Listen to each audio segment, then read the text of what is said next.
Hello friends.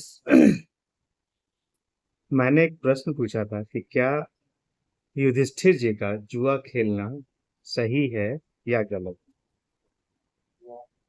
तो सबसे पहले हम लोगों को ये जानना होगा कि युधिष्ठिर है कौन। युधिष्ठिर का मतलब होता है योग की भाषा में जो युद्ध में भी स्थिर है, जो द्वंद से परे हो गए, जहाँ कोई द्वंद नहीं। और जुआ खेलने का क्या मतलब। जुआ में व्यक्ति क्या करता है, अपना हर एक चीज दांव पे लगा, जो उसको अपना सबसे ज्यादा प्रिय है उसको भी दांव पे लगाता है। और जैसा आज के परिप्रेक्ष्य में कह सकते हैं, पैसा जो है सबका प्रिय है, तो व्यक्ति पैसे को दांव पे लगाता है, घर को दांव पे लगाता है।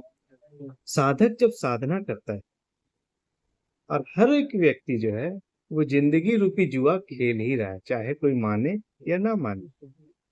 कोई किसी के पीछे भाग रहा है, कोई किसी के पीछे भाग रहा है। साधक के लिए ये जीवन एक जुआ के समान, जहां उसको अपना हर एक चीज हारना होगा। जैसे युधिष्ठिर जी ने सबसे पहले अपना साम्राज्य हारा। इट मीन्स कि साम्राज्य से मोह खत्म हुआ। साधक जब साधना करता है, साधना करते करते एक आयाम पे जाता है, पहुंचता है, जहां उसने जो समाज बनाया है उससे उसका मोह भंग होता है, मोह से परे निकलता है। उसके बाद अपने भाई बंधुओं को हारे युधिष्ठिर, मतलब सगे संबंधियों। साधना करते करते करते साधक जैसे जैसे ऊर्ध होता जाता है या ऊपर बढ़ते जाता है, वो अपने कुटुंब से जो लगाव होता है उसके प्रति डिटैचमेंट होता चला जाता है। जैसे जैसे साधक साधना में आगे बढ़ता जाता है, उसको हर एक से डिटैचमेंट शुरू होता चला जाता है। ऐसे ही करते करते एक कहानी में ये है कि वो अपने स्त्री को हारे।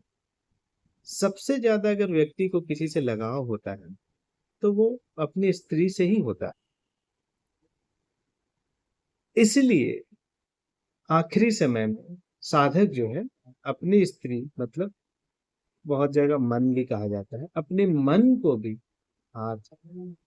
मतलब अब वो मनातीत अवस्था में पहुंच जाता है। जब वो मनातीत अवस्था में पहुंच जाता है, फिर वो नहीं कर रहा होता है, उसके द्वारा करवाया गया होता है। वह सिर्फ साधना में लीन रहता है। और कहानी में दिखाया गया है कि युधिष्ठिर जी जुआ खेलो और ये सब हुआ। एक्चुअल में यौगिक व्याख्या है कि साधक जैसे मूलाधार से सहस्त्रार की ओर बढ़ता जाता है, पहले संसार के प्रति शिथिल होता चला जाता है, छूटता चला जाता है। उसके बाद सगे संबंधी और कुटुंब के प्रति शिथिल होता चला जाता है, छूटता चला जाता है, मोह भंग या खत्म होता चला जाता है, और सत्य भीतर उतरता चला जाता है। और आखिरी में जो उसका मन होता है, मन को स्त्री कहा जाता है, उसको भी वो हार जाता है। मतलब कि मन से परे चला जाता है, मनातीत अवस्था में चला जाता है, जहां मन भी नहीं है। उस अवस्था में पहुंचने के बाद ही कोई साधक जो है वो धर्मराज कहलाता है, न कि जुआ खेलने वाला कोई व्यक्ति धर्मराज कहलाता है। अगर कोई प्रश्न है तो आप पूछ सकते हैं।